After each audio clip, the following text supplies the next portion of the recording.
What is it that gives your life a sense of meaning and purpose? Because once you find that, it puts you in your power place.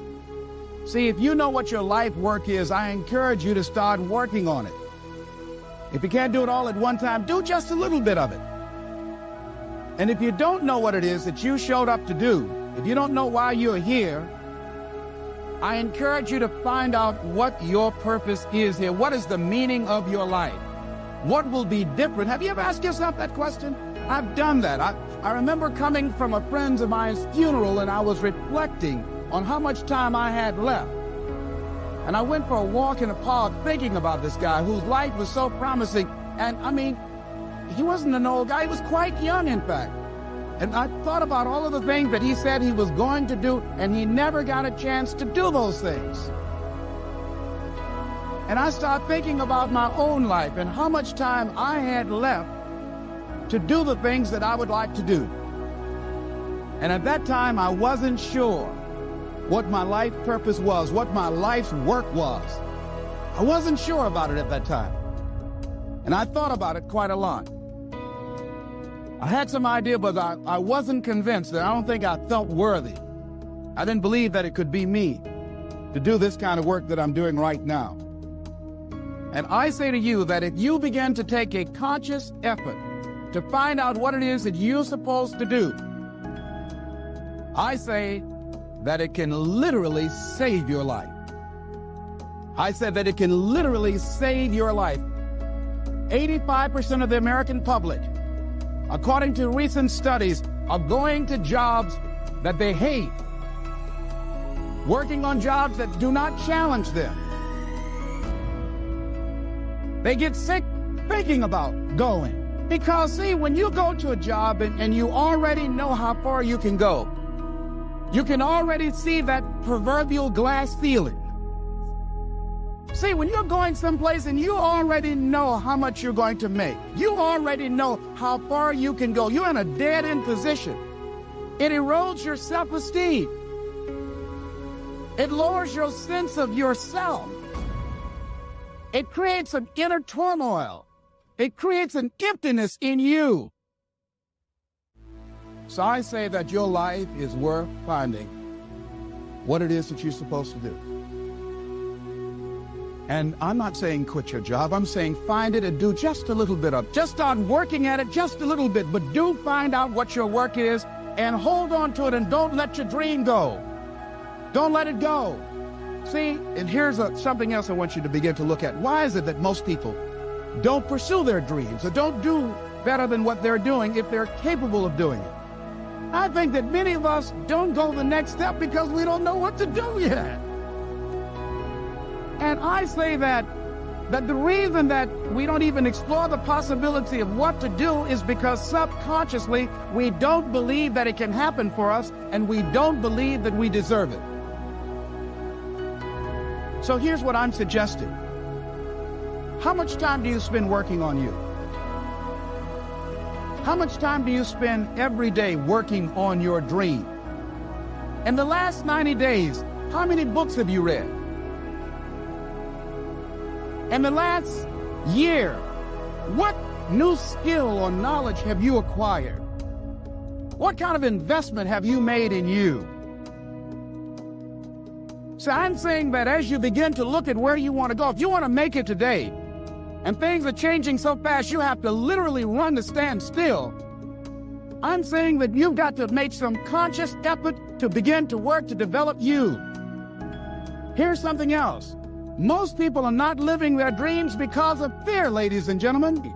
Fear, limited vision, and lack of self-esteem is what keeps most people doing things they don't want to do. The same reason that people stay in relationships where they're abused or they're unhappy or it's unfulfilling. They can't see themselves beyond that relationship. They can't see themselves enjoying life without that person. They think that this is all that they can do. The same reason that people get stuck at a certain level in life. They can't see things being better for them. And they think that this is it and this is all they deserve. This is all they've ever seen. It's been passed on to them. And they think that this is it for them. Oh, no.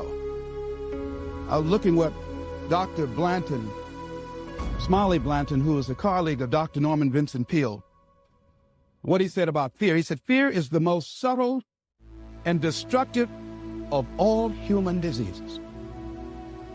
Ladies and gentlemen, fear kills dreams. Fear kills hope. Fear put people in the hospital. Fear can age you. Fear, ladies and gentlemen, can hold you back from doing something that you know within yourself that you're capable of doing, but it will paralyze you. And it seems like you're in a hypnotic spell. And I ask you a question, what is the benefit? What's the benefit of allowing fear to hold you back? What's the benefit of giving up on yourself, of not stepping out on life and taking life on? What is the benefit for you? What's the plus in that? It's one of the things I had to ask myself. So I didn't want to make any mistakes. I wanted everybody to like me. I wanted to be perfect the first time I did something. It's not going to happen. You're going to make some mistakes. You're going to hurt some folks' feelings. You're going to create some enemies. Whenever you decide that you want to begin to take life on, you've got to ask yourself, how long am I going to allow this to hold me back? I like what Zig Ziglar says. He said, fear is false evidence appearing real. That is an illusion that we create in our mind. It is a state of mind that can be changed. So let's look at how we can begin to take some steps to restructure that fear, to begin to expand our visions of ourselves, to begin to increase our self-esteem. Webster said that self-esteem means confidence and satisfaction in oneself. Look at your life right now. Whatever you've done up to this point in time, your life is working. Whatever you have produced, it came out of you as a result of the kind of person that you have become. It's a result of your choices. It's a result of your consciousness. Now you have to ask yourself, are you satisfied with what you have produced? Is this what you want? Would you like for things to be better than this? Do you believe that you deserve better than this? Or are you content that you don't have to do anything else? That you'll already resign yourself in life and say, well, I'm happy. I'm not starving like the people in Calcutta. Are you allowing yourself to get off the hook like that? Or do you believe somewhere in the back of your mind or in your heart that there's some other great work for you to do? There's something else that life has for you. And that's why you're here. How do we handle this fear factor? How do we increase our self-esteem? You have to begin to fortify yourself. How do we do that? I believe that you have to begin to consciously monitor your inner conversation and start talking to yourself. Start building yourself up. Sometimes the only good things you will hear about you are the things that you say to you. So I'm saying learn to be your own booster. Start building yourself up. Start encouraging yourself. Start saying, I can do this. I can make this happen. When I started thinking about becoming a speaker, I said, yes, I can do this. I can make this happen. When I start trying to convince myself I can be a businessman after flopping and failing and losing thousands of dollars and feeling stupid and dumb and having people take advantage of me because of what I didn't know, I had to talk to myself because people were saying to me that I was dumb. And somewhere in the back of my mind, I was saying, you're right. Look at what I've done. I had to say, no, Les. Hey, come on, man. Get yourself together.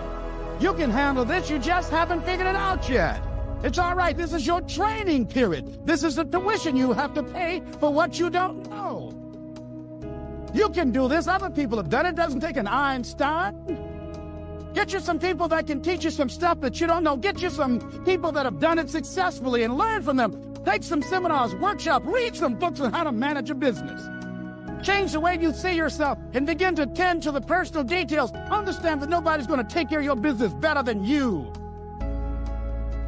And when I start changing that kind of mindset of beating myself up because of my mistakes and start looking at the possibility of my doing better, of my making the adjustment that would enable me to do what I want to do successfully, things begin to change. I'll say, stop beating up on yourself. You do it. I know you do it. I've done it. It's a natural inclination for us to put ourselves down. See, we are born negative, I think, in a negative consciousness because we live in a negative world. Here's some other things, ladies and gentlemen. Begin to guard your mind against negative programming. Like turn off the television. Don't watch the news. So you've got to guard the kinds of things that you put in your mind. See, if you don't program your mind will be programmed, because human beings are goal-oriented. That's why we die of broken hearts early. That's why we're running through life to early graves. We're going through life, ladies and gentlemen. And I think that Henry David Thoreau said that most men live in quiet desperation. Most of us go through life running scared. So we created this in our minds, false evidence appearing real. We made it real in our minds. That's why Churchill said there's nothing to fear but fear itself. That's the destructive monster. So turn off things that can contribute to your fear. Turn a deaf ear to people that all they can do is talk about how negative things are, because they have bought into the consciousness of the world. Start attending workshops, seminars, listening to tapes on a daily basis to begin to recondition your mind, to retrain your thinking. Faith comes by what? Hearing and hearing and hearing. Listen to things that can empower you, that can enable you to create a new reality for yourself and a new life for yourself. You might appear to be strange around most people.